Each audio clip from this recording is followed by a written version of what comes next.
Hi ನನ್ನ ಪ್ರೀತಿಯ ವಿದ್ಯಾರ್ಥಿಗಳೇ ನಮಸ್ಕಾರ. ಇವತ್ತಿನ ಕ್ಲಾಸ್ ಯಾವ್ದಪ್ಪ ಅಂದ್ರೆ ಬ್ರೈನ್ ವಿದ್ಯಾರ್ಥಿಗಳೇ. ಬ್ರೈನ್ ನಾವು ಯಾವುದೇ ಒಂದು ಕೆಲಸ ಮಾಡಬೇಕಾದ್ರೆ ನಮ್ಮ ಬ್ರೈನ್ ಶಾರ್ಪ್ ಆಗಿದ್ರೆ ಮಾತ್ರ ನಾವು ಕೆಲಸಗಳನ್ನು ಮಾಡುವುದು ವಿದ್ಯಾರ್ಥಿಗಳು. ಯಾಕಂದ್ರೆ ಈ ಒಂದು ಜೀವಶಾಸ್ತ್ರದ ಒಂದು ವಿಭಾಗದಲ್ಲಿ ಜೀವಿಗಳ ಬಗ್ಗೆ ಅಧ್ಯಯನ ಮಾಡುವ ಶಾಸ್ತ್ರವನ್ನು ಜೀವಶಾಸ್ತ್ರ ಎಂದು ಕರೀತೀವಿ. ಆದ್ರೆ ಜೀವಿಗೆ ಒಂದು ಬ್ರೈನ್ ಇಲ್ಲ ಅಂದ್ರೆ ಜೀವಶಾಸ್ತ್ರದಲ್ಲಿ ಇದ್ದ ಜೀವಿ ಕೂಡ ವೇಸ್ಟ್ ವಿದ್ಯಾರ್ಥಿಗಳು. ದಯವಿಟ್ಟು ಚೆನ್ನಾಗಿ ನನ್ನ ಪ್ರೀತಿಯ ವಿದ್ಯಾರ್ಥಿಗಳೇ.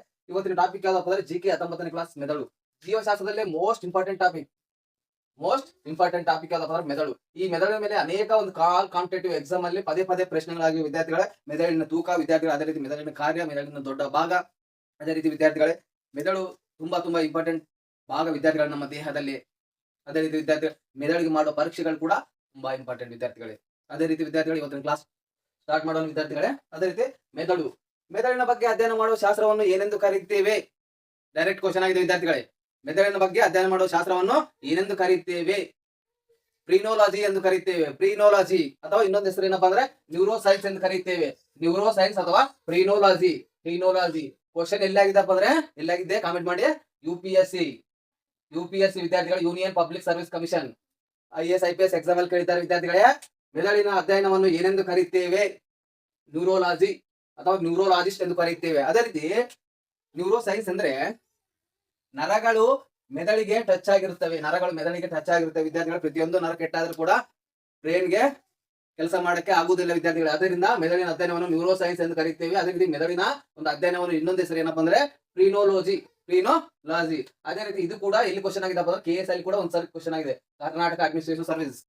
ಅದೇ ರೀತಿ ವಿದ್ಯಾರ್ಥಿಗಳೇ ಮೆದುಳಿಗೆ ಪೆಟ್ಟು ಬಿದ್ದಾಗ ಒಂದು ಸ್ಕ್ಯಾನ್ ಮಾಡುತ್ತಾರೆ ವಿದ್ಯಾರ್ಥಿಗಳೇ. ಆ ಮೆದುಳಿಗೆ ಪೆಟ್ಟಿಗೆ ಎಷ್ಟರ ಮಟ್ಟಿಗೆ ಗಾಯ ಆಗಿದೆ ಎಂದು ತಿಳಿದುಕೊಳ್ಳಕ್ಕೆ ಒಂದು ಸ್ಕ್ಯಾನ್ ಮಾಡುತ್ತಾರೆ ವಿದ್ಯಾರ್ಥಿಗಳು. ಆ ಸ್ಕ್ಯಾನ್ ಯಾವ್ದಪ್ಪ ಅಂದ್ರೆ MRI ಸ್ಕ್ಯಾನ್ ವಿದ್ಯಾರ್ಥಿಗಳೇ. MRI ಸ್ಕ್ಯಾನ್ 12,000 ವೆಚ್ಚದಿಂದ ಕೂಡಿರುತ್ತದೆ.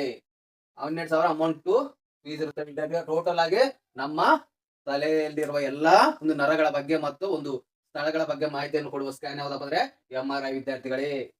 ಇದು ಎಕ್ಸಾಮ್ ಅಲ್ಲಿ ಕೇಳಿದ್ದಾರೆ. MRI ಸ್ಕ್ಯಾನ್ ಯಾವ ಭಾಗಕ್ಕೆ ಮಾಡಲಾಗುತ್ತದೆ? ಪೊಲೀಸ್ ಕಾನ್ಸ್ಟೇಬಲ್ ಅಲ್ಲಿ ಕೇಳಿದ್ದಾರೆ ವಿದ್ಯಾರ್ಥಿಗಳು. ಅದೇ ರೀತಿ PSI MRI ಸ್ಕ್ಯಾನ್ ಯಾವ ಭಾಗಕ್ಕೆ ಬಂದ್ರೆ ಮೆದುಳಿಗೆ ಮಾಡಲಾಗುತ್ತವೆ ಅಥವಾ ತಲೆಗೆ ಮಾಡಲಾಗುತ್ತದೆ ವಿದ್ಯಾರ್ಥಿಗಳೇ. ಅದೇ ರೀತಿ ವಿದ್ಯಾರ್ಥಿಗಳೇ ಈ ಮೆದುಳಿಗೆ ಪೆಟ್ಟು ಬಿದ್ದಾಗ ಅನ್ವೇಷಿಯ ರೋಗ ಕಂಡು ಬರುತ್ತದೆ. ಅನ್ವೇಷಿಯ ರೋಗ ಅಂದ್ರೆ ಮರೆವು ವಿದ್ಯಾರ್ಥಿಗಳಿಗೆ. ಮರೆತು ಹೋಗುವ ಒಂದು ರೋಗವನ್ನು ಅನ್ವೇಷಿಯ ರೋಗ ಎಂದು ಇಂಗ್ಲಿಷ್ ಅಲ್ಲಿ ಕರೆಯುತ್ತೇವೆ, ಕನ್ನಡದಲ್ಲಿ ಮರೆವಿನ ರೋಗ. ಉದಾಹರಣೆಯಾಗಿ ನಮ್ಮ ಫಿಲ್ಮ್ ಯಾವ್ದಪ್ಪ ಅಂದ್ರೆ ಗಜನಿ ಹೀರೋ ಯಾರಪ್ಪ ಅಂದ್ರೆ ಸೂರ್ಯ ವಿದ್ಯಾರ್ಥಿಗಳು. ಈ ಸೂರ್ಯದಲ್ಲಿ ಮೆದುಳಿಗೆ ಪೆಟ್ಟು ಬಿದ್ದಾಗ ಅವನಿಗೆ ಮರೆವಿನ ರೋಗ ಬರುತ್ತೆ. 5 ನಿಮಿಷದಲ್ಲಿ ಎಲ್ಲವನ್ನು ಮರೆತು ಹೋಗಿರ್ತಾನೆ. ಅದರಿಂದ ಅಥವಾ ಫೋಟೋಗಳನ್ನು ಇಟ್ಟುಕೊಂಡು ತನ್ನ ಜೋಬಲ್ಲಿ ಇರುತ್ತಾನೆ ವಿದ್ಯಾರ್ಥಿಗಳು. ಅದೇ ರೀತಿ ಮೆದುಳಿಗೆ ಪೆಟ್ಟು ಬಿದ್ದಾಗ ಯಾವ ಸ್ಕ್ಯಾನ್ ಮಾಡುತ್ತಾರಪ್ಪ ಅಂದ್ರೆ MRI. ಮತ್ತೆ ಅದೇ ರೀತಿ ರೋಗ ಯಾವ್ದು ಬರ್ತಪ್ಪ ಅಂದ್ರೆ ಅನ್ವೇಷಿಯ ರೋಗ, ಮರೆವಿನ ರೋಗ. ಅದೇ ರೀತಿ ವಿದ್ಯಾರ್ಥಿಗಳೇ ಮೆದುಳನ್ನು ರಕ್ಷಿಸುವ ಪೊರೆ ಮ್ಯಾನೆಂಜಸ್. ಇದು ತುಂಬಾ ಇಂಪಾರ್ಟೆಂಟ್ ವಿದ್ಯಾರ್ಥಿಗಳು. ಹಲವಾರು ಎಕ್ಸಾಮ್ ಅಲ್ಲಿ ಕೇಳಿದ್ದಾರೆ. SDE FD ಎಕ್ಸಾಮ್ ಅಲ್ಲಿ ಕೇಳಿದ್ದಾರೆ. ಮೆದುಳನ್ನು ರಕ್ಷಿಸುವ ಪೊರೆ ಯಾವ್ದಪ್ಪ ಅಂದ್ರೆ ಮ್ಯಾನೆಂಜಸ್. ಅದೇ ರೀತಿ ವಿದ್ಯಾರ್ಥಿಗಳು ಮೆದುಳನ್ನು ರಕ್ಷಿಸುವ ಮೂಳೆ ಯಾವ್ದಪ್ಪ ಅಂದ್ರೆ ಕ್ರೇನಿಯಂ. ಇದು ಕೂಡ ಎಕ್ಸಾಮ್ ಅಲ್ಲಿ ಕೇಳಿದ್ದಾರೆ. ಮೆದುಳನ್ನು ರಕ್ಷಿಸುವ ಪೊರೆ ಮ್ಯಾನೆಂಜಸ್, ಮೆದುಳನ್ನು ರಕ್ಷಿಸುವ ಮೂಳೆ ಕ್ರೇನಿಯಂ. ಇವೆರಡು ಎಲ್ಲಾ ಎಕ್ಸಾಮ್ ಅಲ್ಲಿ, ಆಲ್ ಕಾಂಪಿಟೇಟಿವ್ ಎಕ್ಸಾಮ್ ಅಲ್ಲಿ ಕೇಳಿದ್ದಾರೆ ವಿದ್ಯಾರ್ಥಿ. ಪದೇ ರಿಪೀಟ್ ಆದ ಕ್ವಶನ್ ಗಳು ವಿದ್ಯಾರ್ಥಿಗಳೇ. ಈ ಒಂದು ಕ್ಲಾಸ್ ಎಲ್ಲಾ ಬುಕ್ ಗಳನ್ನು ರೆಫರ್ ಮಾಡಿ ಮತ್ತೆ ಹಿಂದೆ ನಡೆದ ಕ್ವಶನ್ ಪೇಪರ್ ಗಳನ್ನು ರೆಫರ್ ಮಾಡಿ ಈ ಕ್ಲಾಸ್ ನಿಮಗೆ ಈಸಿಯಾಗಿ ಅರ್ಥ ಮಾಡಿಕೊಳ್ಳುತ್ತೇನೆ ವಿದ್ಯಾರ್ಥಿಗಳೇ. ಈ ಕ್ಲಾಸ್ ಅನ್ನು ತುಂಬಾ ಒಂದು ಚೆನ್ನಾಗಿ ಒಂದು ಕ್ಲಾಸ್ ಅನ್ನು ಕೇಳಿ ವಿದ್ಯಾರ್ಥಿಗಳು. ಅದೇ ರೀತಿ ಮೆದುಳನ್ನು ರಕ್ಷಿಸುವ ಪೊರೆ ಯಾವ್ದಪ್ಪ ಅಂದ್ರೆ ಮ್ಯಾನೆಂಜಸ್, ಮೆದುಳನ್ನು ರಕ್ಷಿಸುವ ಮೂಲೆ ಯಾವ್ದಪ್ಪ ಅಂದ್ರೆ ಕ್ರೇನಿಯಂ ವಿದ್ಯಾರ್ಥಿಗಳೇ. ಈ ಕ್ಲಾಸ್ ಅನ್ನು ಚೆನ್ನಾಗಿ ಕೇಳಿ ನೋಟ್ಸ್ ಮಾಡ್ಕೊಳ್ಳಿ ವಿದ್ಯಾರ್ಥಿಗಳೇ. ಅದೇ ರೀತಿ ಮೆದುಳಿನ ದೊಡ್ಡ ಭಾಗ ಯಾವ್ದಪ್ಪ ಅಂದ್ರೆ ಮಹಾ ಮಸ್ತಿಷ್ಕ ವಿದ್ಯಾರ್ಥಿಗಳೇ. ಮೆದುಳಿನ ದೊಡ್ಡ ಭಾಗ ಯಾವ್ದಪ್ಪ ಅಂದ್ರೆ ಮಹಾ ಮಸ್ತಿಷ್ಕ. ಅದೇ ರೀತಿ ವಿದ್ಯಾರ್ಥಿಗಳೇ ಮೆದುಳಿನ ಬೆಳವಣಿಗೆಗೆ ಕಾರಣವಾದ ವಸ್ತು ಯಾವುದು? ಮೆದುಳಿನ ಬೆಳವಣಿಗೆಗೆ ಕಾರಣವಾದ ವಸ್ತು ಯಾವ್ದಪ್ಪ ಅಂದ್ರೆ ಕಾರ್ಟೆಕ್ಸ್. ತುಂಬಾ ಇಂಪಾರ್ಟೆಂಟ್ ಪಾಯಿಂಟ್ ವಿದ್ಯಾರ್ಥಿಗಳೇ. ಅದೇ ರೀತಿ ಮೆದುಳಿಗೆ ಬರುವ ರೋಗಗಳು ವಿದ್ಯಾರ್ಥಿಗಳೇ. ಪೀಟ್ಸ್ ರೋಗ ಎಲಿಪ್ಸಿ ಎಂದು ಕರೆಯುತ್ತೇವೆ ಇಂಗ್ಲಿಷ್ ಅಲ್ಲಿ. ಪೀಟ್ಸ್ ರೋಗವನ್ನು ಎಲಿಪ್ಸಿ ಎಂದು ಕರೆಯುತ್ತೇವೆ ವಿದ್ಯಾರ್ಥಿಗಳು. ಅದೇ ರೀತಿ ಪೀಟ್ಸ್ ರೋಗವನ್ನು ಇನ್ನೊಂದು ಹೆಸರು ಮೂರ್ಛೆ ರೋಗ ಎಂದು ಕರೆಯುತ್ತೇವೆ. ಮನುಷ್ಯ ಮೂರ್ಛೆ ಹೋದಾಗ ನಾವು ಕೀಲಿಗಳನ್ನು ತನ್ನ ಕೈಯಲ್ಲಿ ಅಥವಾ ಕಬ್ಬಿಣವನ್ನು ತನ್ನ ಕೈಯಲ್ಲಿ ಇಟ್ಟರೆ ಸ್ವಲ್ಪ ಮಟ್ಟಿಗೆ ಸಮಾಧಾನವಾಗುತ್ತದೆ, ಕಡಿಮೆ ಆಗುತ್ತದೆ ವಿದ್ಯಾರ್ಥಿಗಳೇ. ಅದೇ ರೀತಿ ಪೀಟ್ಸ್ ರೋಗ ಯಾವ ಒಂದು ಭಾಗಕ್ಕೆ ಬರ್ತದೆ ಅಂದ್ರೆ ಮೆದುಳಿಗೆ ಬರುತ್ತದೆ. ಅದೇ ರೀತಿ ವಿದ್ಯಾರ್ಥಿಗಳೇ ವಯಸ್ಕ ಮಾನವನ ಮೆದುಳಿನ ತೂಕ ಎಷ್ಟಪ್ಪ ಅಂದ್ರೆ 1200 ಗ್ರಾಂನಿಂದ 1400 ಗ್ರಾಂ ವರೆಗೆ ಇರುತ್ತದೆ. 1200 ಗ್ರಾಂನಿಂದ 1400 ಗ್ರಾಂ ಇರುತ್ತದೆ. ವಯಸ್ಕ ಮಾನವನ ಮೆದುಳಿನ ತೂಕ 1200 ರಿಂದ 1400 ಗ್ರಾಂ ಇರುತ್ತದೆ ವಿದ್ಯಾರ್ಥಿಗಳೇ. ಅದೇ ರೀತಿ ಈಗ ತಾನೇ ಜನಿಸಿದ ಮಗುವಿನ ಮೆದುಳಿನ ತೂಕ 350 ಗ್ರಾಂ ಇರುತ್ತದೆ. ಜನಿಸಿದ ಮಗುವಿನ ಮೆದುಳಿನ ತೂಕ. ಈಗ ತಾನೇ ಜನಿಸಿದ ಮಗುವಿನ ಮೆದುಳಿನ ತೂಕ ಎಷ್ಟಪ್ಪ ಅಂದ್ರೆ 350 ಗ್ರಾಂ ಇರುತ್ತದೆ. ಇದು ಎಕ್ಸಾಮ್ ಅಲ್ಲಿ ಕೇಳಿದ್ದಾರೆ. ಅದೇ ರೀತಿ ವಯಸ್ಕ ಮಹಿಳೆ, ವಯಸ್ಕ ಮಾನವರು, ವಯಸ್ಕ ಮಹಿಳೆಯ ಮೆದುಳಿನ ತೂಕ ಎಷ್ಟಿರುತ್ತೆ ಅಂದ್ರೆ 1260 ಗ್ರಾಂ ಇರುತ್ತದೆ. 1260 ಗ್ರಾಂ ಇರುತ್ತದೆ. ಇದು SSC ಕ್ವಶನ್ ಆಗಿದೆ, ಸ್ಟಾಫ್ ಸೆಲೆಕ್ಷನ್ ಕಮಿಟಿಯಲ್ಲಿ ಕ್ವಶನ್ ಆಗಿದೆ. ವಯಸ್ಕ ಮಹಿಳೆಯ ಮೆದುಳಿನ ತೂಕ 1260 ಗ್ರಾಂ ಇರುತ್ತದೆ. ಅದೇ ರೀತಿ ಮೆದುಳಿನ ಅಲೆಗಳ ಅಳೆಯುವ ಒಂದು ಉಪಕರಣ ಯಾವ್ದಪ್ಪ ಅಂದ್ರೆ EEG. ಯಾವ್ದಪ್ಪ ಅಂದ್ರೆ EEG. ಅದೇ ರೀತಿ ವಿದ್ಯಾರ್ಥಿಗಳೇ, ಹೃದಯವನ್ನು ಅಳೆಯುವ ಮಾಪಕ ಯಾವ್ದಪ್ಪ ಅಂದ್ರೆ ECG. ವಿದ್ಯಾರ್ಥಿಗಳೇ, ಇದೇ ರೀತಿ ಮೆದುಳನ್ನು ಯಾವ ಮಟ್ಟಿಗೆ ಒಂದು ಒಳ್ಳೆಯದಾಗಿದೆ, ಇಲ್ಲಕಂದ್ರೆ ಪೆಟ್ಟಾಗಿದೆ, ಇಲ್ಲಕಂದ್ರೆ ಎಷ್ಟು ಸ್ಟ್ರಾಂಗ್ ಆಗಿದೆ, ಇಲ್ಲಕಂದ್ರೆ ಎಷ್ಟು ವೀಕ್ನೆಸ್ ಆಗಿದೆ ಎಂದು ತಿಳಿಯೋದಕ್ಕೆ EEG ಅನ್ನು ಉಪಯೋಗ ಮಾಡುತ್ತೇವೆ. ಮೆದುಳನ್ನು ಪರೀಕ್ಷಿಸುವ ಒಂದು ಪರೀಕ್ಷೆ ಯಾವ್ದಪ್ಪ ಅಂದ್ರೆ EEG ಮತ್ತು MRI.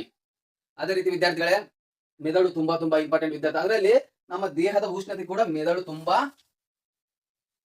ಅವಸರ ವಿದ್ಯಾರ್ಥಿಗಳೇ. ನಮ್ಮ ದೇಹದ ಉಷ್ಣತೆಯನ್ನು ಒಂದು ಹತೋಟಿಯಲ್ಲಿ ಇಡುವ ಮೆದುಳಿನ ಭಾಗ ಯಾವ್ದಪ್ಪ ಅಂದ್ರೆ ಎಕ್ಸಾಮ್ ಅಲ್ಲಿ ಕೇಳ್ತಾರೆ, ಹೈಪೋಥಾಲಮಸ್.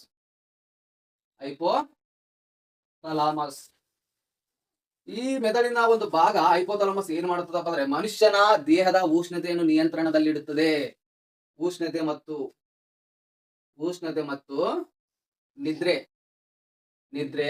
ನೀರಿನ ಸಮತೋಲನ, ಈ ಮೂರನ್ನು ಹತೋಟಿಯಲ್ಲಿ ಇಡುವ ಮೆದುಳಿನ ಭಾಗ ಯಾವ್ದಪ್ಪ ಅಂದ್ರೆ ಹೈಪೋಥಾಲಮಸ್. ಈ ಹೈಪೋಥಾಲಮಸ್ ಪೆಟ್ಟಾದರೆ, ಒಂದು ವೇಳೆ ಕೆಲಸ ಮಾಡಕ್ಕಲ್ಲ ಅಂದ್ರೆ ಈ ಉಷ್ಣತೆ, ನಿದ್ರೆ, ನೀರಿನ ಸಮತೋಲನ ಯಾವುದೋ ಸಮತೋಲನವಾಗಿ ಇರೋದಿಲ್ಲ, ನಿದ್ದೆ ಬರೋದಿಲ್ಲ ಮಾನವನಿಗೆ. ಅದೇ ರೀತಿ ಉಷ್ಣತೆ, ದೇಹದ ಉಷ್ಣತೆ ಕಡಿಮೆ ಆಗ್ತದೆ, ಹೆಚ್ಚಾಗುತ್ತದೆ. ಅದೇ ರೀತಿ ನೀರಿನ ಸಮತೋಲನ ಹೆಚ್ಚಾಗುತ್ತದೆ, ಕಡಿಮೆ ಆಗುತ್ತದೆ. ಈ ರೀತಿ ಆಗುತ್ತದೆ ವಿದ್ಯಾರ್ಥಿಗಳು. ಮೆದುಳಿನ ಯಾವ ಭಾಗ ಇಂಪಾರ್ಟೆಂಟ್ ಅಪ್ಪ ಅಂದ್ರೆ ಹೈಪೋಥಾಲಮಸ್.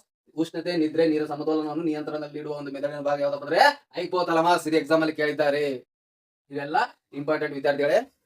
ಹಿಂದೆ ನಡೆದ ಕ್ವಶನ್ ಪೇಪರ್ ಅಲ್ಲಿ ಮತ್ತೆ ನಾನು ಹಲವಾರು ಬುಕ್ ರೆಫರ್ ಮಾಡಿ ಈ ಕ್ಲಾಸ್ ಅನ್ನು ಮಾಡಕತ್ತೇನೆ ವಿದ್ಯಾರ್ಥಿಗಳು. ದಯವಿಟ್ಟು ಕ್ಲಾಸ್ ಅನ್ನು ಉಪಯೋಗ ಮಾಡ್ಕೊಳ್ಳಿ ವಿದ್ಯಾರ್ಥಿಗಳೇ. ಮತ್ತೆ ಚೆನ್ನಾಗಿ ಕೇಳಿ. ಮೆದುಳು, ಮಾನವನ ಮೆದುಳಿನ ಒಂದು ಅಧ್ಯಯನವನ್ನು ನ್ಯೂರೋಸೈನ್ಸ್ ಮತ್ತು ಪ್ರೀನೋಲಜಿ ಎಂದು ಕರೆಯುತ್ತೇವೆ. ಅದೇ ರೀತಿ ಮೆದುಳು ಏನಾದರೂ ಪೆಟ್ಟಾದಾಗ ಸ್ಕ್ಯಾನ್ ಮಾಡ್ಬೇಕಾದ್ರೆ ಯಾವ ಸ್ಕ್ಯಾನ್ ಅಂದ್ರೆ MRI ಸ್ಕ್ಯಾನ್. ಅದೇ ರೀತಿ ಈ ಮೆದುಳಿಗೆ ಪೆಟ್ಟಾದಾಗ ಅನ್ಮೇಷಿಯ ರೋಗ ಬರ್ತದೆ. ಅನ್ಮೇಷಿಯ ರೋಗ ಅಂದ್ರೆ ಮರೆವಿನ ರೋಗ, ಮರೆತು ಹೋಗುವ ರೋಗ ವಿದ್ಯಾರ್ಥಿಗಳೇ. ಅದೇ ರೀತಿ ಮೆದುಳನ್ನು ರಕ್ಷಿಸುವ ಪೊರೆ ಯಾವ್ದಪ್ಪ ಅಂದ್ರೆ ಮ್ಯಾನೆಂಜಸ್. ಅದೇ ರೀತಿ ಮೂಳೆ ಯಾವ್ದಪ್ಪ ಅಂದ್ರೆ ಕ್ರೇನಿಯಂ. ಮೆದುಳನ್ನು ರಕ್ಷಿಸುವ ಮೂಳೆ ಯಾವ್ದಪ್ಪ ಅಂದ್ರೆ ಕ್ರೇನಿಯಂ. ಅದೇ ರೀತಿ ಮೆದುಳಿನ ದೊಡ್ಡ ಭಾಗ ಯಾವ್ದಪ್ಪ ಅಂದ್ರೆ ಮಹಾಮಸ್ತಿಷ್ಕ. ದೊಡ್ಡ ಭಾಗ ಕೇಳಿದ್ದಾರೆ ಹಲವಾರು ಎಕ್ಸಾಮ್ ಅಲ್ಲಿ. ಅದೇ ರೀತಿ ಮೆದುಳಿನ ಬೆಳವಣಿಗೆ ಕಾರಣವಾದ ವಸ್ತು ಯಾವ್ದಪ್ಪ ಅಂದ್ರೆ ಕಾರ್ಟೆಕ್ಸ್. ಮೆದುಳಿನ ಬೆಳವಣಿಗೆ ಕಾರಣವಾದ ವಸ್ತು ಯಾವ್ದಪ್ಪ ಅಂದ್ರೆ ಕಾರ್ಟೆಕ್ಸ್ ವಿದ್ಯಾರ್ಥಿಗಳೇ. ಅದೇ ರೀತಿ ಮೆದುಳಿಗೆ ಬರುವ ರೋಗ ಯಾವ್ದಪ್ಪ ಅಂದ್ರೆ ಪೀಟ್ಸ್ ರೋಗ, ಎಲೆಪ್ಸಿ ಎಂದು ಕರೆಯುತ್ತೇವೆ. ಅದೇ ರೀತಿ ಅದನ್ನು ಇನ್ನೊಂದು ಹೆಸರು ಮೂರ್ಛೆ ರೋಗ ಎಂದು ಕರೆಯುತ್ತೇವೆ. ಅದೇ ರೀತಿ ವಯಸ್ಕ ಮಾನವನ ಮೆದುಳಿನ ತೂಕ ಎಷ್ಟಪ್ಪ ಅಂದ್ರೆ 1200 ಗ್ರಾಂ ಅಂತ 1400 ಗ್ರಾಂ. ಅದೇ ರೀತಿ ಈಗ ತಾನೇ ಜನಿಸಿದ ಮಗುವಿನ ಮೆದುಳಿನ ತೂಕ ಎಷ್ಟಪ್ಪ ಅಂದ್ರೆ 350 ಗ್ರಾಂ ವಿದ್ಯಾರ್ಥಿಗಳೇ, 350 ಗ್ರಾಂ. ಅದೇ ರೀತಿ ವಯಸ್ಕ ಮಹಿಳೆಯ ಮೆದುಳಿನ ತೂಕ 1260 ಗ್ರಾಂ. ಅದೇ ರೀತಿ ಮೆದುಳಿನ ಅಲೆಗಳನ್ನು ಅಳೆಯುವ ಉಪಕರಣ ಯಾವುದಪ್ಪ, ಸಾಧನ ಯಾವುದಪ್ಪ ಅಂದ್ರೆ EEG ವಿದ್ಯಾರ್ಥಿಗಳೇ.